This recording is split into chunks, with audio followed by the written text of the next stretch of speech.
नमस्कार, आप देख रहे हैं सुदर्शन न्यूज। मैं हूं आपके साथ इशिका राणा। चलिए बुलेटिन की शुरुआत करेंगे दिन भर की तमाम बड़ी खबरों के साथ। और पहली खबर यूपी के घाटमपुर से सामने आ रही है। आपको बता दें कि घाटमपुर के विकासखंड भीतर गांव के बेहटा बुजुर्ग गांव स्थित जगन्नाथ मंदिर, जो मानसूनी मंदिर के नाम से विख्यात है, जहां आसपास गांव के लोग मंदिर के गर्भगृह की छत में लगे विचित्र रहस्यमयी पत्थर से टपकने वाली बूंदों से होने वाले बरसात का अनुमान लगा रहे हैं और साथ ही अपने कृषि कार्यों में जुट जाते हैं। जगन्नाथ मंदिर एक महत्वपूर्ण विरासत स्थल है, जिसमें वर्षा पूर्वानुमान के साथ साथ धार्मिक महत्व की अनूठी विशेषता है।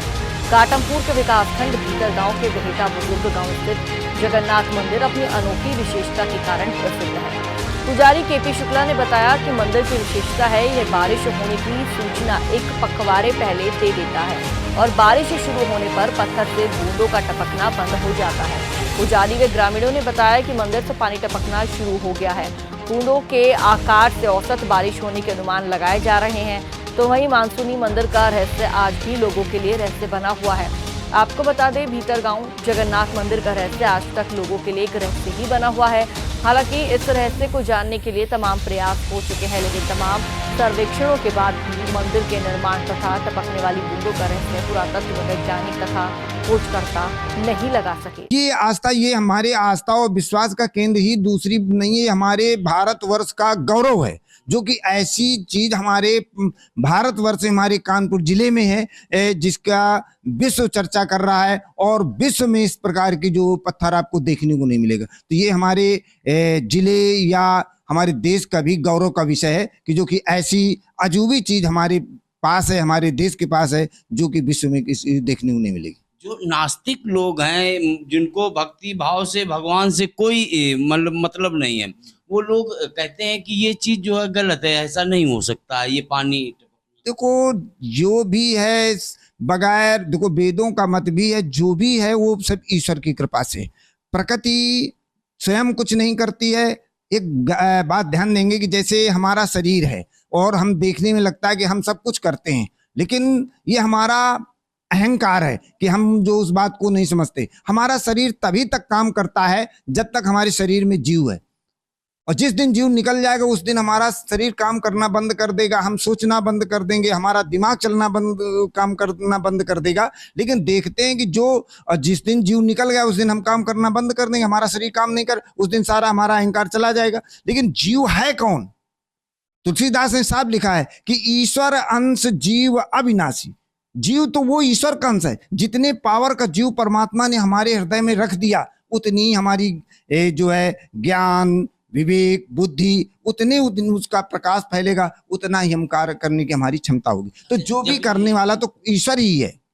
जब ये जो पानी टपकने लगता है तो कितनी दूर दूर से भक्त आते हैं यहाँ ये दर्शन देश, के लिए? देखो ऐसा है, इसको देखने के लिए तो बहुत दूर दूर से लोग आते हैं। कुछ लोग तो ये मानते हैं कि जो हमारे ऊपर बूंद गिर जाए तो हमारा धन हो जाए, भगवान का जो एक प्रसाद मिल जाए। तो इस तरह से लोग दूर दूर से बड़ी अपनी हर प्रकार की आस्था लेके आते हैं।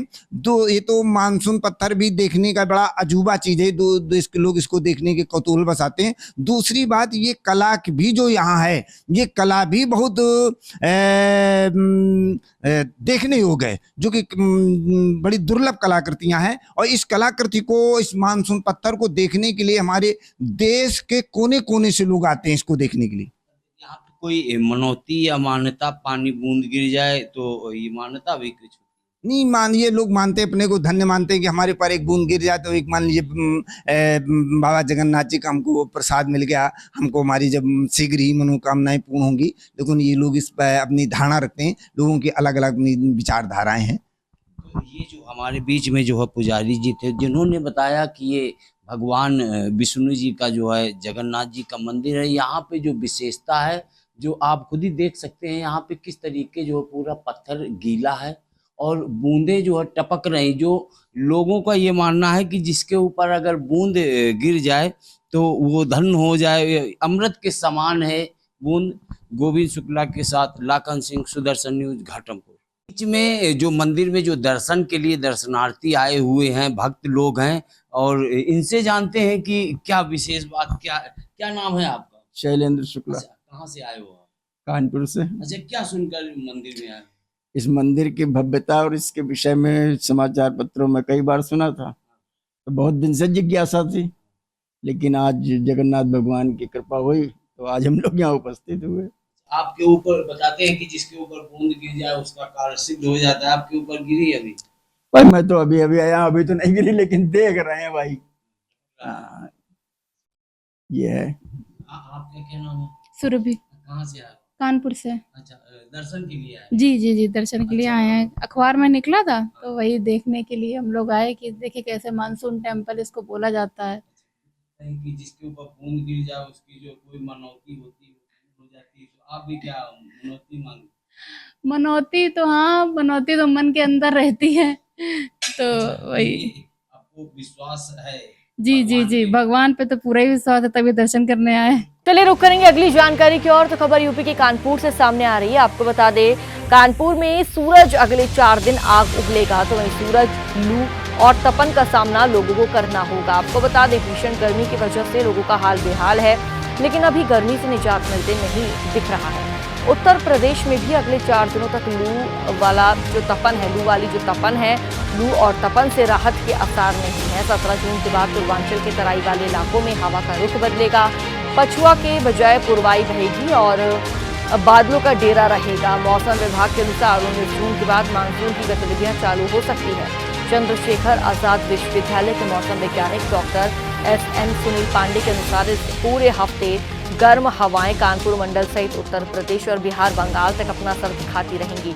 इसके बाद मानसून की हवाएं पूरे उत्तर प्रदेश में आना शुरू होंगी, जिसकी वजह से मानसून गर्म हवाओं को पीछे करेगी। 19 तारीख के बाद से नेपाल से सटे इलाकों में बूंदाबांदी शुरू होगी और उसके अगले 48 घंटे बाद पूरे उत्तर प्रदेश में बादल आने के साथ मानसून की गतिविधियां चालू होने की संभावना बनी हुई है। बढ़ती तपन को देखते हुए, लगातार बढ़ती गर्मी को देखते हुए, पारा 47 पार देखते हुए सुदर्शन की टीम इस समय CSA के कृषि वैज्ञानिक SN पांडे जी के पास है और इनसे जानेंगे ग्राउंड से क्या है हकीकत, क्यों इतनी गर्मी बढ़ती जा रही है। सर देखिए, जो हमारे मेट्रोपॉलिटन सिटी हैं, जहाँ पे हमने कंक्रीट के जंगलों के पूरा तैयार कर दिया, जिसको हम वैज्ञानिक भाषा में हीट आइलैंड कहते हैं, इनकी वजह से हर जगह 2 से 3 डिग्री टेम्परेचर आप देख सकते हैं। पूरे हम आपको दिखा रहे हैं यहाँ पे, ये लगातार देखिए, ये पूरा एरिया जो भी है हमारा, इसमें लगातार ये, और इसके साथ ही जो हमारी गर्म हवाएं हैं ये लगातार आ रही हैं थार के मरुस्थल और राजस्थान से, जिनका असर पूरे झांसी से लेके, आगरा से लेके और बनारस तक हो रहा है। ये सर, ये प्रश्न एक है हमारा कि ये आखिर कब तक चलेगा, क्योंकि हमें याद था कि पहले 10 बजे के बाद गर्मी बढ़ती थी तो हम लोग शाम होते होते अपना काम निपटा करके घर आ जाते थे, लेकिन अब ये गर्मी देखते हैं सुबह 7 बजे 6 बजे, अब 8 बजे के बाद और 10 बजे 40 डिग्री टेम्परेचर हो जाते हैं। हमने इस बात पे यहाँ हमारे पास 5 साल का डाटा है, जिसमें जो तापमान कभी 12-1 बजे होते थे 39-40, वो 10, साढ़े 10 और 11 बजे तक हो जाते हैं।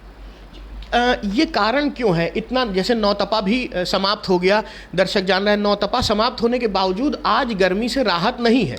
देखिए, गर्मी लगातार पूरी पृथ्वी गर्म हो रही है, उसके बाद हमारा एशिया गर्म हो रहा है, और जो भी देश इक्वेटर के पास हैं वहाँ सूर्य की किरणें सीधे चमकती हैं और सीधे ऊपर आती हैं, जिससे और गर्मी रहती है। इसके अलावा मानव जनित बहुत से ऐसे कारण हैं जो हमने किया है अपने विकास के लिए, उसकी वजह से भी हीट लगातार बढ़ रही है। सर, क्या कोई स्थानीय कारण है या ये गर्मी जो है प्राकृतिक है?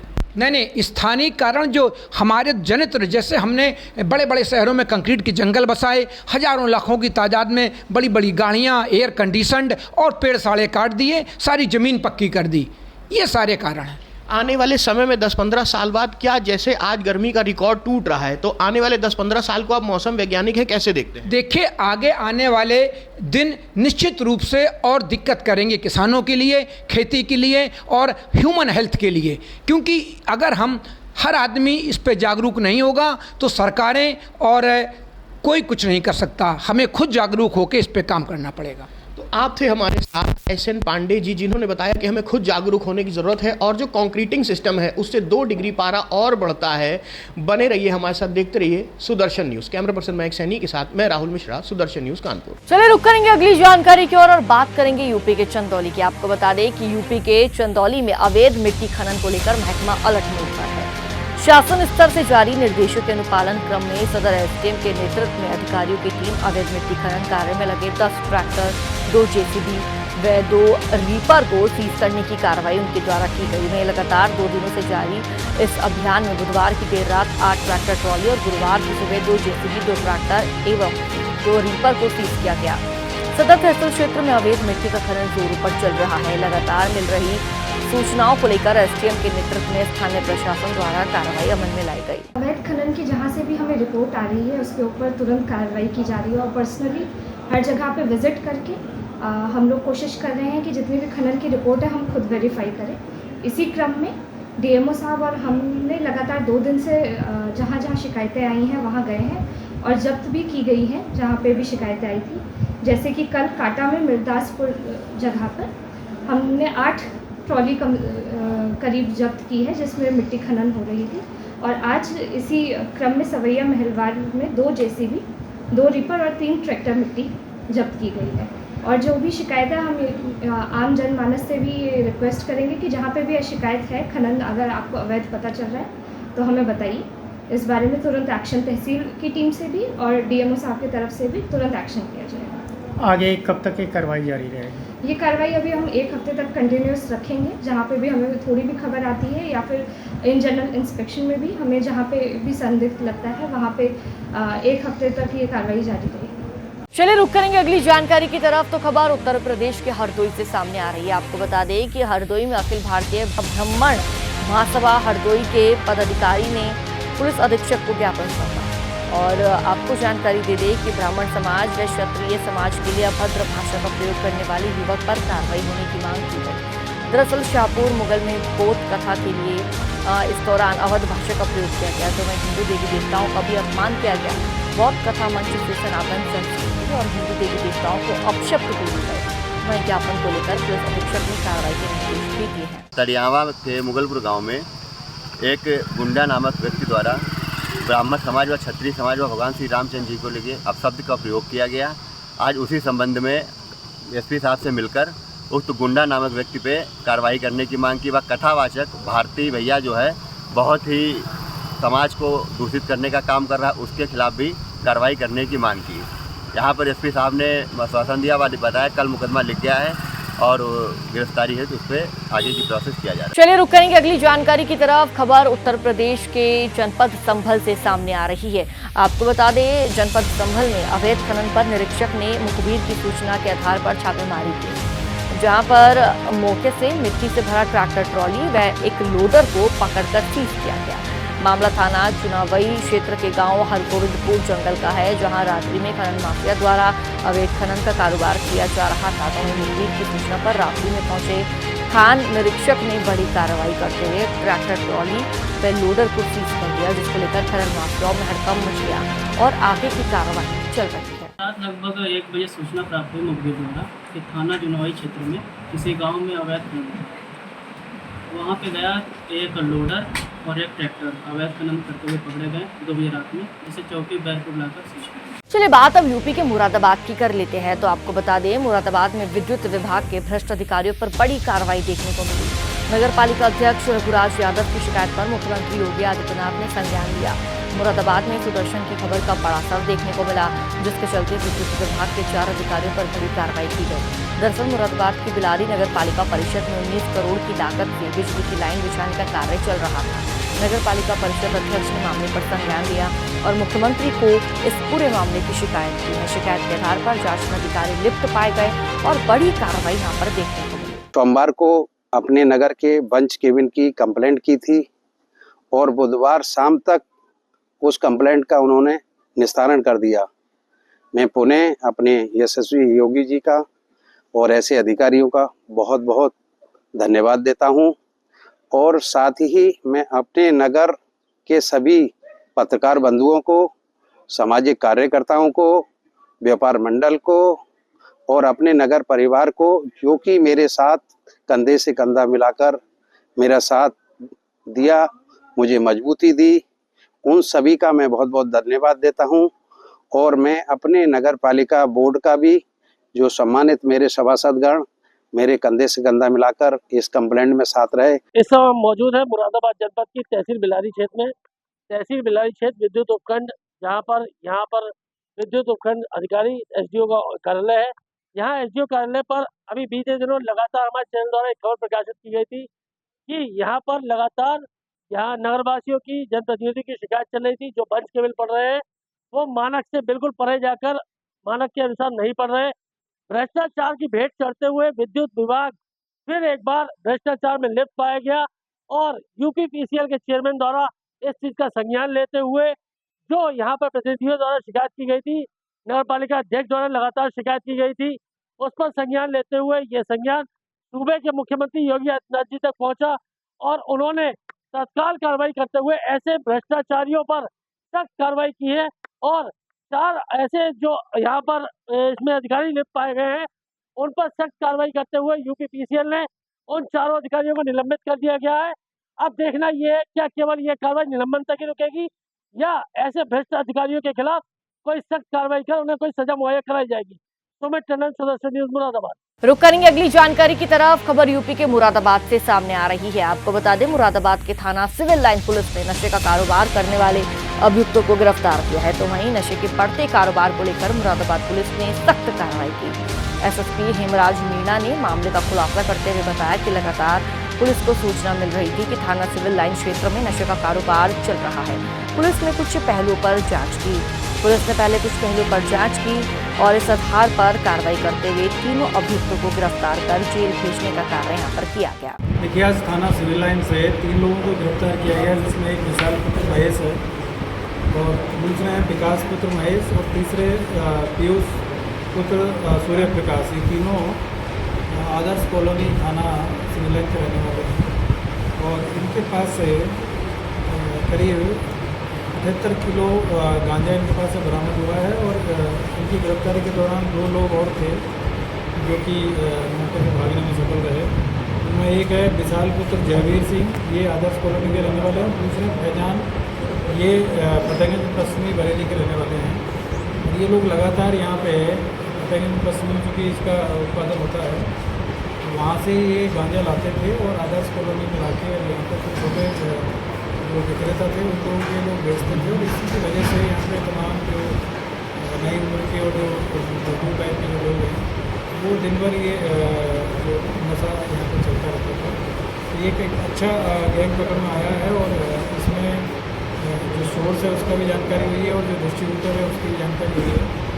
और इसमें जो 2 लोग हैं ये फतेहगंज पश्चिमी में रहने वाले हैं जो फैजान है। अब खबर यूपी के बिजनौर से है, जहां पारिवारिक विवाद के चलते सौतेले भाई ने गंभीर रूप से घायल कर दिया। आपको बता दें कि यहाँ पर सूचना मिलने पर पुलिस ने आरोपी को गिरफ्त में लेकर जेल भेज दिया। बिजनौर के शरकोट में घर के बंटवारे को लेकर हो रहे विवाद में युवक ने अपने सौतेले भाई के सिर को असर में लोहे की रॉड मारकर उसे घायल कर दिया। चलिए रुक करेंगे अगली जानकारी की तरफ। खबर असम से सामने आ रही है। असम के डिब्रूगढ़ से खबर है। आपको बता दें कि असम के डिब्रूगढ़ सेंट्रल जेल से आरोपी का शव मिलने से हड़कंप मच गया। वहीं शव को परिजनों ने लेने से इनकार कर दिया। डिब्रूगढ़ सेंट्रल जेल में एक भयावह घटना घटी है, जिसमें अधिकारों का घोर उल्लंघन उजागर हुआ है। कैदी के परिवार को कथित तौर पर व्हील चेयर पर बैठे हुए उसका शव सौंप दिया गया, जिसके बाद आपको बता दें कि परिजनों ने शव को लेने से इनकार कर दिया। कैदी के शव को लेने से परिजनों ने इनकार कर दिया। यहाँ पर ये आपको जानकारी दे दें कि टिंग खोंग के लेंगेरी में 2 नंबर गंधिया पुरोनी गांव की निवासी शैलजा बोरगोहेन की डिब्रूगढ़ सेंट्रल जेल में रहस्यमय तरीके से मौत हो गई।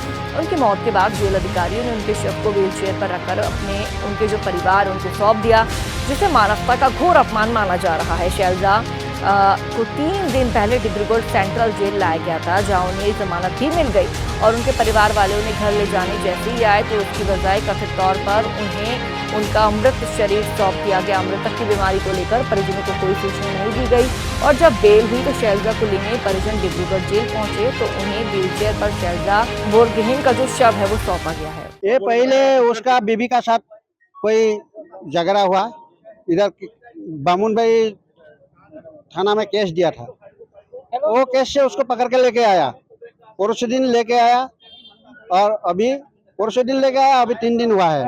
3 दिन का बाद अभी हम लोग उसको जमीन लेने के लिए आया है, उसका बेल लेने के लिए। बेल हो गया, सब कुछ हो गया। होने के बाद हम लोग आया जेल में।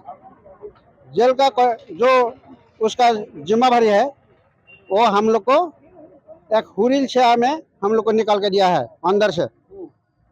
और जिंदा नहीं था, उसको व्हील चेयर में बैठने का कोई सवाल ही नहीं है। उसको एक गमछा में बांध के दिया है, टॉवल में बांध के दिया है, टॉवल में बांध के बाहर निकल दिया है। क्या लगता है आपको कितने दिन पहले इसकी मौत हो गई? हाँ, क्या लगता है आपको इसकी मौत पहले? हाँ, हमारा घर का लड़का है। अच्छा, ये जो आपको जब दिया आदमी को, तो जिंदा था ना मरा हुआ? हमको वही चाहिए जो पुलिस ला के इधर दिया है, जेल में डाल दिया। जेल का जो जेलर है वो जिंदा लिया है क्या मरने का? हाँ, लिया है, मरने का बाद लिया है। अब रुक करेंगे अगली जानकारी की और आपको बता दें, खबर मध्य प्रदेश के टीकमगढ़ से सामने आ रही है। आपको बता दें कि जिले में अब जल्दी ही मेडिकल कॉलेज के लिए जमीन आवंटित हो जाएगी। बुधवार को 4 सदस्यीय टीम ने टीकमगढ़ पहुंचकर पूर्व से चिन्हित जमीनों का निरीक्षण किया। बुधवार को टीकमगढ़ पहुंची टीम ने लक्ष्मणपुरा, मामोन, भजई और उत्तमपुरा की जमीनों का बारीकी से निरीक्षण किया। उसमें उत्तमपुरा की जमीन पर टीम के सदस्यों की सहमति बन गई और जिसका प्रतिवेदन तैयार कर चिकित्सा शिक्षा विभाग भोपाल में आयुक्त को भेजा जाएगा, जहाँ से स्वीकृति मिलने के बाद आगे की जो पूरी प्रक्रिया है, जो पूरी कार्रवाई है, इस पूरे मामले से जुड़ी हुई वो शुरू हो जाएगी। स्वास्थ्य आयोग, लोक स्वास्थ्य परिवार कल्याण विभाग एवं चिकित्सा शिक्षा विभाग के निर्देश पर चिकित्सा शिक्षा विभाग के सब इंजीनियर और एजुकेटिव इंजीनियर और डीन को कमेटी में शामिल करते हुए यहाँ जो विभिन्न स्थानों पे ज़मीनों का चिन्हांकन किया गया था, उसमें सबसे उपयुक्त स्थल का चयन किया जाना था। इसके लिए CMHO साहब को भी साथ लेकर के और विभिन्न पटवारियों को लेकर के स्थलों का भ्रमण किया गया था, जिसमें से लक्ष्मणपुरा, उत्तमपुरा और अपना ITI के पास और एक जो है इधर जतारा रोड पे, ऐसे 4 जगह भूमों को देखा गया था, जिसमें से सबसे उपयुक्त स्थल उत्तमपुरा की भूमि मिली, क्योंकि वो निर्विवादित भी है, स्थल भी अच्छा है, हार्ड स्टेटा है, सबसे नज़दीक है, कोई विवाद नहीं है, अतिक्रमण नहीं है। क्या इसका प्रस्ताव बना दिया गया है उत्तमपुरा के लिए? हाँ, शासन के लिए प्रस्ताव भेजा जा चुका है। उसमें सारी जमीनों का गुण दोष का विस्तृत विवरण दिया गया है, कहाँ का क्या अच्छा पॉइंट है, पॉजिटिव है, क्या निगेटिव है, कहाँ की भूमि अच्छी है, क्यों अच्छी है, ये सारे बिंदुओं को शामिल करते हुए शासन को प्रस्ताव भेजा। चलिए फिलहाल इस बुलेटिन में इतना ही। देश और दुनिया से जुड़ी बड़ी तमाम खबरों को देखने के लिए आप सुदर्शन न्यूज देखते रहिए। जय